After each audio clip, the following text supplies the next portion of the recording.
Film dimulai dengan para anggota SWAT membuka brankas yang terkunci. Banyak petugas security yang sudah terikat serta uang di mulutnya yang tertuliskan Anna. Pemimpin bank menghargai Anna senilai 2 juta dolar bagi siapa saja yang bisa menangkapnya. Di waktu yang sama, seorang sniper dari jarak yang ditentukan bersiap untuk membidiknya. Tetapi ia memilih menembak brankas uang yang tergantung di atas gedung. Sehingga sniper tersebut bernama Anna. Dia berhasil ditangkap dan dihukum 20 tahun atas tindakannya. Ia menjelaskan bahwa bank tersebut merupakan tempat pencucian uang para gembong narkoboy, serta memeras warga dengan bunga yang cukup tinggi. Tingkahnya yang aneh, ia malah dianggap mengalami gangguan jiwa, sehingga ia dibawa ke rumah sakit jiwa setempat. Di sini Anna mengatakan bahwa rumah sakit ini hanyalah topeng saja, dan dokter yang menanganinya juga ikut terlibat bekerja dengan gembong narkoboy untuk memproduksi barang di sini. Dokter tersebut mengatakan bahwa Anna memiliki kepribadian ganda, tetapi dokter tersebut keburu mokat sebelum terlalu banyak makan duit haram. Anna dibawa keluar. Tak disangka ia sudah diincar oleh sniper yang memburunya. Tak hanya itu, perawat yang menyamar juga memburunya dan menembaki para petugas serta orang-orang tak bersalah.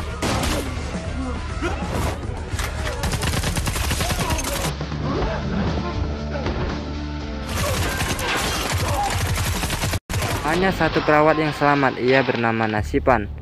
Hana habisi satu persatu gerombolan penjahat tersebut. Tinggal satu musuh, yaitu si sniper. Tetapi ia kehabisan amunisi, sehingga ia meminta Sipan untuk memberikannya senjata.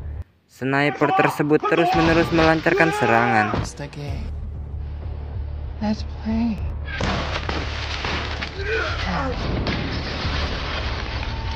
Namun Hana tidak bisa dianggap remeh. Levelnya sangat jauh berada di atas sniper tersebut, sehingga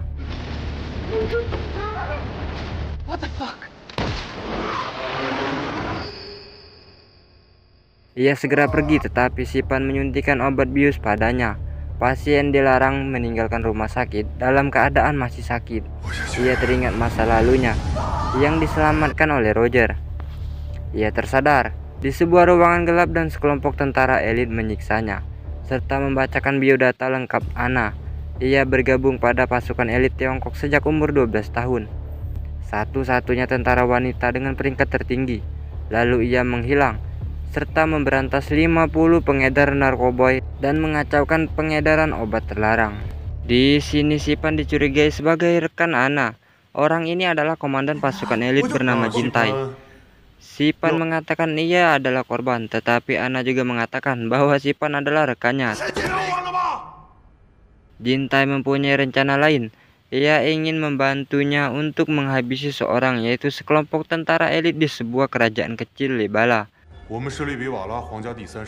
Berlokasi di perbatasan Tiongkok, mereka hanya ingin menggunakan keahliannya saja.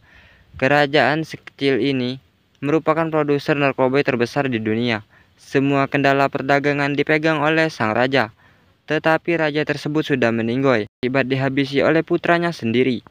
Lalu Anna menyerang Jintai, dan sebaliknya Jintai menyuntikkan bom nano kepadanya, bertujuan agar Anna tidak kabur pada saat menjalankan misi. Tak ada pilihan lain, ia menurut saja. Jintai mengatakan akan menyiapkan identitas baru untuk Anna jika ia menyelesaikan misinya, serta mencabut hukuman dan menarik label buronan Anna yang dihargai 2 juta dolar.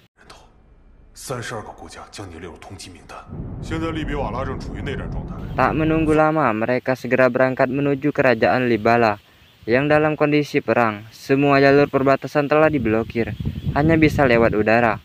Tommy merupakan orang Jintai, memberikan informasi terkini. Pasukan putra sulung dan putra kedua sedang berperang merebutkan kekuasaan. Ia memberikan titik koordinat lokasi yang aman menurutnya, tetapi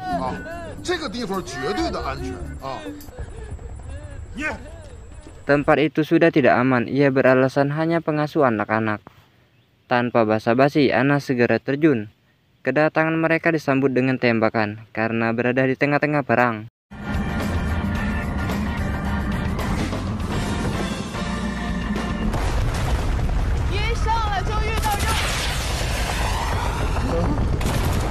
Mereka berlari dari sana, tetapi bertemu pasukan putra kedua.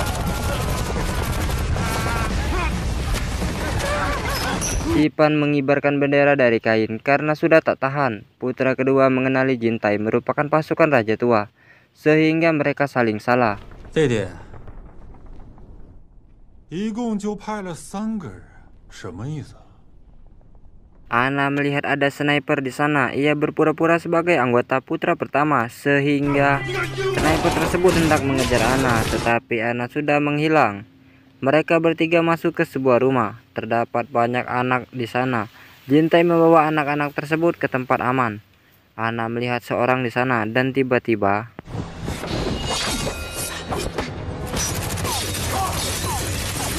ia tertangkap pasukan asasin wanita ini. Jintai mengatakan tempat aman berada di lantai atas, tetapi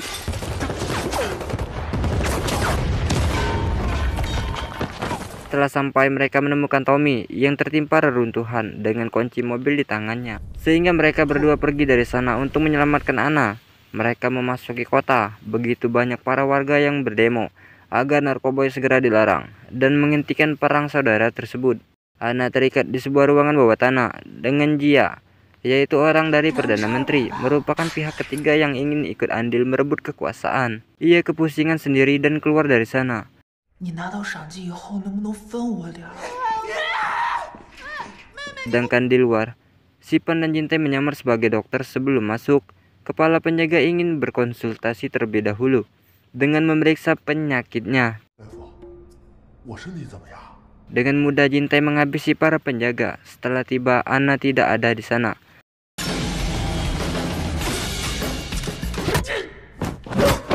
Dengan Sipan yang memantau dari ruangan CCTV, Ana menyamar sebagai pelayan, sedangkan Jintai bersusah payah mencarinya. Sempat-sempatnya Ana bermain dengan seorang bocah. Bocah tersebut bernama Haman, yaitu putra terakhir dari kerajaan Libala. Di sini kakinya terikat, yang membuat Ana teringat masa lalunya. Ia dipanggil seorang pelayan untuk membantunya menyiapkan makanan. Sedangkan mereka berdua masih melakukan pencarian dengan Sipan yang memakai baju besi. Di sini tempat berkumpulnya orang-orang penting. Raja Songpa ingin menjadikan Haman sebagai raja, yang nanti akan dilatar belakangi oleh dirinya. Bacot mereka yang besar membuat Jia marah. Dia mengatakan makan saja dengan tertib dan tunggu raja keluar. Di sini ia melihat Ana dan inilah yang terjadi.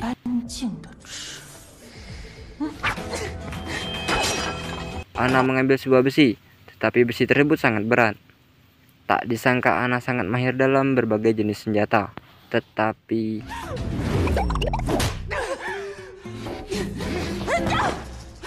mereka bertiga terpojok jalan buntu, lalu memasuki sebuah berangkas yang ternyata itu tempat pembuatan narkoboy.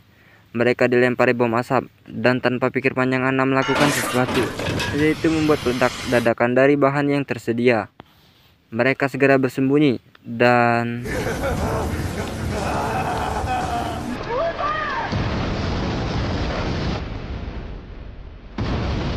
ruangan tersebut benar-benar hancur. Inilah sosok Roger yang berkaitan dengan masa lalu Ana. Mereka bertiga berada di bagian rumah Perdana Menteri. Dahulu Jintai pernah bekerja di sini, yang terdapat sebuah senapan modifikasi. Sipan mengobati kedua temannya. Ia juga mengatakan, kenapa Ana tidak pernah mengarahkan senjatanya kepada anak-anak. Ana teringat masa lalu pada saat ia kecil, yang hidup di sebuah camp dengan para tentara bersenjata lengkap, dan anak-anak seumurannya hanya dijadikan eksperimen. Lalu secara tiba-tiba tentara Tiongkok menyerang tempat itu. Ana dibawa oleh pasukan tersebut dan dilatih hingga menjadi sniper tak terkalahkan. Ia juga sering ditugaskan dalam pertempuran. Pada saat itu ia mengantarkan makanan pada pengungsi, tetapi para pengedar narkoba memasangi bom pada warga di sana, sehingga membuat rekan Ana banyak yang gugur. Di sini Jintai juga teringat dengan pesan Raja Tua. Apapun yang terjadi, mereka harus segera melegalkan barang haram tersebut. Jintai tersadar dari pingsannya. Mereka melihat sebuah berita. Pangeran pertama dan kedua telah tewas dalam adu konflik senjata. Dengan itu Pangeran Haman akan segera dilantik menjadi raja pada pukul 8 malam esok. Ana meminta Jintai untuk membebaskannya karena targetnya sudah tidak ada. Tetapi Jintai kesal dengan memegang bom nanonya. Jika ingin bebas, maka selesaikan misinya hingga tuntas. Roger menemukan Perdana Menteri Songpa agar tidak lupa dengan janjinya, yaitu jika ia berhasil merebut kekuasaan, maka ia yang memegang kuasa angkatan militer. Ia menghabisi para jenderal yang patuh terhadapnya dan menyisakan satu jenderal. Acara penobatan segera dimulai, dengan Anna dan Jintai berjarak 3 kilo dari acara penobatan itu. Ia bersiap dengan targetnya. Ternyata targetnya adalah Pangeran Haman. Anna tidak bisa melakukannya. Ia menembak borgol yang mengikat Pangeran Haman, sehingga keadaan menjadi ricuh. Mereka kena serang, membuat remote bom nano hancur, sehingga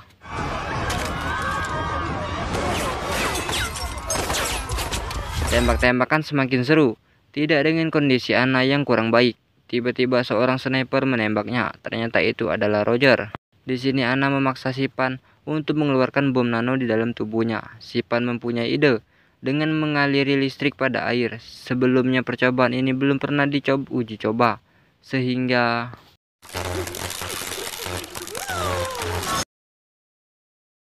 tak terduga bom nano berhasil dirusak, tetapi Anna telah pingsan. Saat Sipan ingin memberi napas buatan, Anna keburu sadar dan tiba-tiba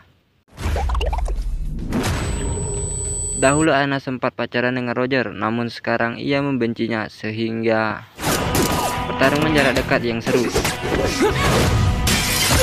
Tiba-tiba Sipan memberitahu bahwa ada sekelompok tentara datang ke sana. Roger meminta Anna menemukan Pangeran Haman. Di sini Anna menuruti permintaan Roger. Terjadi kejar-kejaran antara pasukan Jintai dan Anna juga ikut serta.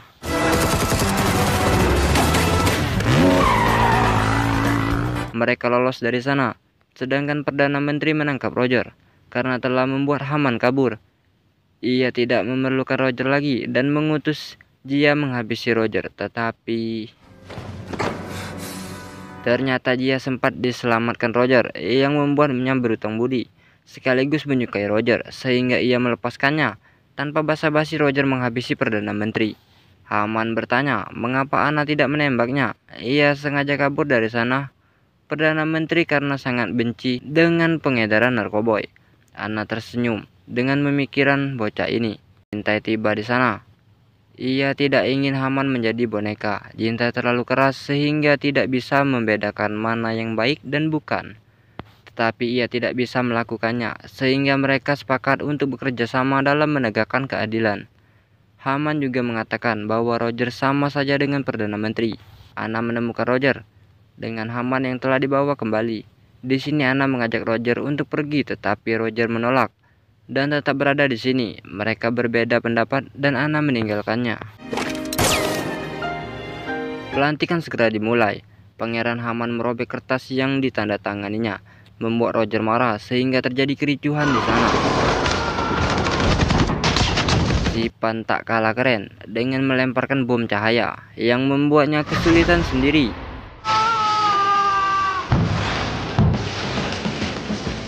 Berlanjut dengan kejar-kejaran, dilanjutkan dengan berjalan. Anna meminta Sipan membantunya karena bahunya sedang sakit. Baku tembak terus berlanjut. Di sini Roger memberitahu lokasi Anna pada anggotanya, sehingga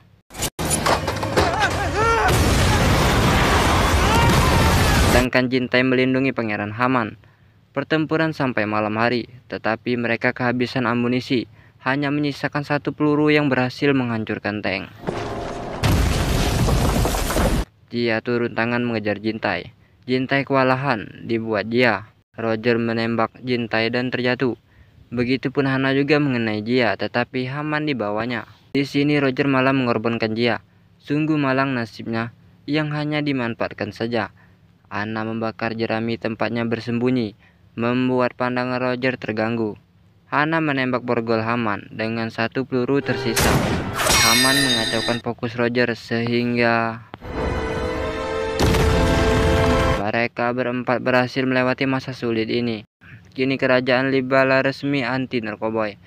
Jintai diangkat menjadi jenderal dan Sipan melanjutkan impiannya, sedangkan Anna melanjutkan misinya sebagai sniper, memburu para gembong narkoboy yang merugikan masyarakat. Dan film sudah selesai.